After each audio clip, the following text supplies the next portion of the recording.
नमस्कार, डायलॉग्स में आपका स्वागत है। मैं हूं पवन कुमार और आप देख रहे हैं हमारा साप्ताहिक खास कार्यक्रम ब्लॉग ऑफ इंडिया।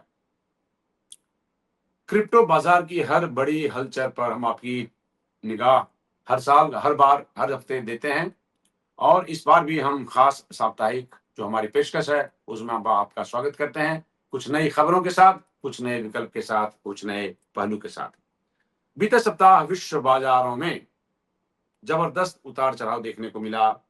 दुनिया भर के करीब 20 केंद्रीय बैंकों ने ब्याज दरों पर अपने फैसले सुनाए, महंगाई को लेकर नई चिंताएं जताई और निवेशकों की नजरें लगातार जोखिम वाले निवेश विकल्पों पर टिकी रही। इन सब घटनाक्रमों का क्रिप्टो बाजार पर क्या असर हुआ, इस पर आज हम बात करेंगे।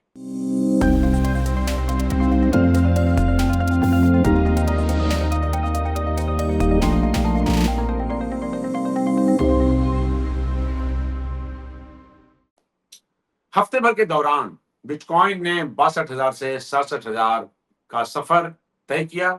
ठीक उसी तरह इथेरियम और सोलाना जैसे क्रिप्टो करेंसी में मजबूती देखने को मिली, जबकि बिटकॉइन सप्ताह के अंत तक दबाव में नजर आया।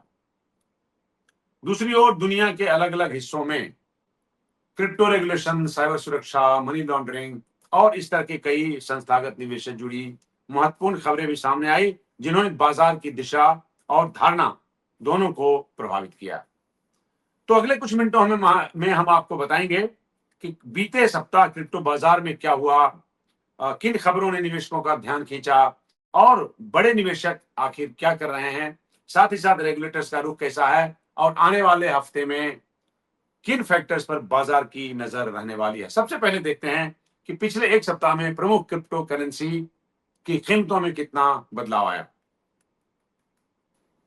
क्रिप्टो बाजार के लिए ये हफ्ता बहुत बड़ा उतार चढ़ाव भरा रहा। इस हफ्ते दुनिया भर के करीब 20 केंद्रीय बैंकों ने ब्याज दरों को लेकर अपना फैसला सुनाया, जिसका असर क्रिप्टो बाजार पर दिखा। हफ्ते की शुरुआत में बिटकॉइन सहित अधिकतर क्रिप्टो करेंसी कॉइन्स में तेजी थी, लेकिन बाद में वो तेजी कम हो गई। बिटकॉइन तो उस स्तर से नीचे भी आ गया और जिस पर पिछले हफ्ते थे, इस हफ्ते बिटकॉइन में 62,000 से 67,000 डॉलर के दायरे में कारोबार दिखा। अन्य कॉइन्स की बात करें तो इथेरियम और सोलाना में हफ्ते भर के दौरान तेजी देखने को मिली। सोलाना तो करीब 5% तक बढ़ा है। यही इथेरियम में 2.5% से ज्यादा की तेजी आई। एक्सआरपी की तेजी हालांकि 1% से भी कम रही। जैसा कि हमने बताया, पिछले हफ्ते करीब 20 केंद्रीय बैंकों ने ब्याज दरों पर अपना फैसला सुनाया। जापान को छोड़कर अधिकतर प्रमुख केंद्रीय बैंकों ने ब्याज दरों को स्थिर जरूर रखा है, लेकिन महंगाई को लेकर चिंता भी जताई है। इन बैंकों में अमेरिकी सेंट्रल बैंक, फेडरल रिजर्व भी शामिल है। फेडरल रिजर्व ने अमेरिका में मौजूदा महंगाई को बढ़ा हुआ करार दिया। सिर्फ अमेरिका ही नहीं, बल्कि बैंक ऑफ इंग्लैंड ने भी ब्याज दरों को स्थिर रखा, लेकिन महंगाई को बढ़ा हुआ माना। दुनिया भर के दूसरे प्रमुख सेंट्रल बैंक भी इसी राह पर चले। इससे ऐसे संकेत मिल रहे हैं कि आगे चलकर अमेरिका सहित दुनिया भर में ब्याज दर बढ़ सकती है। इन्हीं संकेतों की वजह से क्रिप्टो सहित दूसरी रिस्की एसेट्स पर दबाव लौटने की संभावना जताई जा रही है। इस हफ्ते गोल्ड और सिल्वर की कीमतों में आई गिरावट के लिए इसी को वजह माना जा रहा है। साथ में हफ्ते भर के दौरान खत्म हुई बिटकॉइन की तेजी के पीछे भी इसी को वजह माना जा रहा है। हालांकि अमेरिका और ईरान के बीच शांति समझौते से दुनिया भर में महंगाई का रिस्क कम हो गया है, लेकिन देखना होगा कि अगले हफ्ते क्रिप्टो बाजार पर इसका क्या असर हो सकता है। ऐसे में क्रिप्टो ट्रेडर्स को दुनिया भर की महंगाई और अन्य आर्थिक आंकड़ों पर नजर रखनी होगी। अगले हफ्ते यही आंकड़े क्रिप्टो बाजार को नई दिशा देंगे, उसकी दिशा तय करेंगे। इस हफ्ते क्रिप्टो कॉइन में सिर्फ बिटकॉइन पर ज्यादा दबाव दिखा है और हफ्ते भर में बिटकॉइन से जुड़ी कई खबरें सुर्खियों में रही। उन्हीं खबरों का रुख करते हैं। ब्रोकरेज फर्म मॉर्गन स्टैनली ने पिछले हफ्ते बिटकॉइन में आई गिरावट को खरीदारी का मौका माना है और रिपोर्ट के मुताबिक मॉर्गन स्टैनली गिरावट पर कई बिटकॉइन खरीदे हैं और उसकी बिटकॉइन होल्डिंग बढ़कर 4,348 यानी 4,348 हो गई है। इसकी कुल कीमत लगभग $274 मिलियन है। उधर भूटान से खबर है कि वहां के सॉवरेन फंड ने बिनांस एक्सचेंज में 533 बिटकॉइन निकाले हैं, जिनकी कीमत $33 मिलियन से भी ज्यादा है।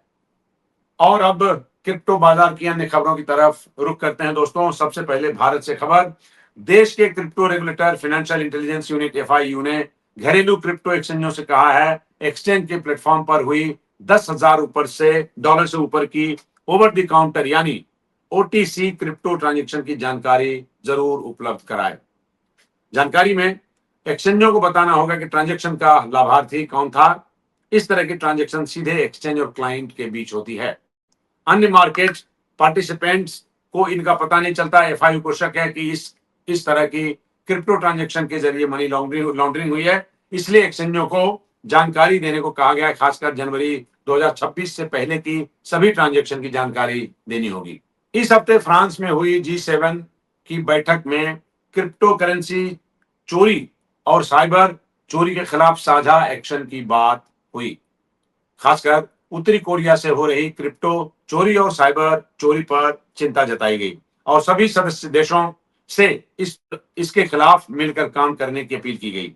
दुनिया के सामने इस तरह की रिपोर्ट आई है कि उत्तरी कोरिया के हैकर्स उगाही के लिए चुराए हुए क्रिप्टो कॉइन्स का इस्तेमाल करते हैं और पिछले कुछ सालों में यह ट्रेंड तेजी से बढ़ा है। इसी को ध्यान में रखते हुए G7 देशों ने मिलकर काम करने की बात कही है। अगले साल जुलाई से यूरोपियन यूनियन में लागू होने जा रहे मनी लॉन्ड्रिंग रोधी कानून को लेकर क्रिप्टो बाजार में खूब चर्चा है। इस कानून में प्रावधान है कि क्रिप्टो एसेट सर्विस प्रोवाइडर्स को हर 1,000 यूरो से ऊपर की ट्रांजैक्शन के लिए सख्त केवाईसी नियमों का पालन करना होगा। इस कानून से यूरोपियन यूनियन के क्रिप्टो बाजारों का वॉल्यूम घट सकता है। हालांकि यह कानून अगले साल जुलाई में लागू होना है। उससे पहले इसी साल जुलाई में लागू होने वाले क्रिप्टो रेगुलेशन कानून माइका से क्रिप्टो बाजार में सख्ती बढ़ने वाली है। माइका के तहत यूरोपियन यूनियन में क्रिप्टो कारोबार के लिए आधिकारिक लाइसेंस लेना जरूरी है। यूरोप में 2024 से 3,000 क्रिप्टो कारोबार रजिस्टर हुए हैं और उनमें अब तक सिर्फ 194 ने ही लाइसेंस के लिए आवेदन किया है। अगर वो समय रहते लाइसेंस नहीं देते तो उनको कारोबार समेटना पड़ सकता है। एक अनुमान के मुताबिक करीब 75% प्लेटफॉर्म को अपना कारोबार समेटना पड़ सकता है। क्रिप्टो ट्रेडिंग में अमेरिका के बाद सबसे ज्यादा वॉल्यूम रखने वाले देश दक्षिण कोरिया में इस साल मार्च तिमाही के दौरान क्रिप्टो के ट्रेडिंग वॉल्यूम में भारी गिरावट आई है। ट्रेडिंग वॉल्यूम में भारी गिरावट आई, ऐसे संकेत मिल रहे हैं कि कोरियाई ट्रेडर्स अब क्रिप्टो में अपनी रुचि घटाने लगे हैं। आंकड़ों के मुताबिक मार्च तिमाही के दौरान दक्षिण कोरिया में क्रिप्टो ट्रेडिंग वॉल्यूम 28% घटकर $6.8 अरब रह गया है। दुनिया भर में क्रिप्टो की सबसे ज्यादा ट्रेडिंग अमेरिका में होती है, जहां मार्च तिमाही का ट्रेडिंग वॉल्यूम $21.2 अरब रहा। दूसरे स्थान पर कोरिया रहा। तीसरे स्थान पर $4.8 अरब के साथ रूस और पांचवें नंबर पर $4.6 अरब के साथ भारत रहा। जानकार मान रहे हैं कि दक्षिण कोरिया में निवेशकों और ट्रेडर्स का रुझान वहां के शेयर बाजार में आई तेजी की तरफ ज्यादा रहा है। इस वजह से क्रिप्टो में आने वाला पैसा शेयर बाजार में लगा है, जिस वजह से क्रिप्टो के ट्रेडिंग वॉल्यूम घट गए हैं। अब चलते हैं अफ्रीका। पश्चिमी अफ्रीकी देश घाना, उन्हें क्रिप्टो प्लेटफॉर्म पर सख्ती कर दी है। घाना के क्रिप्टो प्लेटफॉर्म अब विदेशी करेंसी की डिजिटल वॉलेट सर्विस नहीं दे सकेंगे। घाना ने इस सर्विस को गैर कानूनी बताया है। वहां के केंद्रीय बैंक का कहना है कि foreign currency digital wallet service के लिए वहां के कानून के तहत मान्यता जरूरी है। क्योंकि क्रिप्टो प्लेटफॉर्म को इस तरह की मान्यता नहीं मिली है, इसमें विदेशी करेंसी की डिजिटल वॉलेट सर्विस नहीं दे सकते। रूस ने कहा है कि वो अमेरिकी डॉलर की अंडरलाइन एसेट वाले स्टेबल कॉइन यूएसडीसी को अपने रेगुलेटेड क्रिप्टो मार्केट में अनुमति देगा। रूस के उप वित्त मंत्री का कहना है कि रूस में अभी तक बिटकॉइन, इथेरियम और यूएसडीटी के ट्रेड को ही अनुमति है और पहले रूस की तरफ से इस तरह के संकेत दिए गए थे कि अपने रेगुलेटेड मार्केट में अन्य क्रिप्टो कॉइन को अनुमति नहीं देगा। लेकिन यूएसडीसी को लेकर रूस उत्साहित है और इस बयान से ऐसे संकेत मिल रहे हैं कि क्रिप्टो ट्रेड को लेकर वो अपनी नीतियों को कुछ उदार करने में लगा हुआ है। तो आज क्रिप्टो की खबरों में दोस्तों इतना ही। अगले हफ्ते बाजार की नजर हफ्ते में आने वाले महंगाई दर और आर्थिक आंकड़ों पर टिकी हुई है और यही आंकड़े तय करेंगे कि क्रिप्टो बाजार की रफ्तार कैसी रहेगी, क्रिप्टो बाजार में नई तेजी आएगी या निवेशक फिलहाल सतर्क रुख अपनाएंगे। याद रखिए, क्रिप्टो बाजार रिस्क से भरा हुआ है, अवसरों के साथ साथ जोखिम भरे हुए हैं और इसलिए कहीं भी किसी भी तरह का निवेश करने से पहले पूरी तरह जानकारी जुटा लीजिए और अपनी जोखिम क्षमता का आकलन करना बेहद जरूरी है। फिलहाल इस हफ्ते क्रिप्टो बाजार की खबरों में इतना ही, ब्लॉक टॉक इंडिया में इतना ही। अगले हफ्ते फिर मिलेंगे क्रिप्टो बाजार की नई चाल, नए ट्रेंड और नई खबरों के साथ। नमस्कार।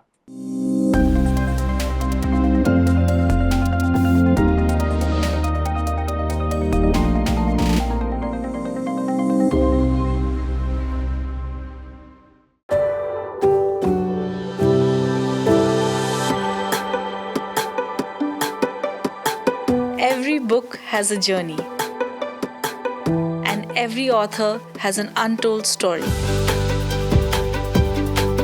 Behind every powerful book lies curiosity, courage, and countless conversations.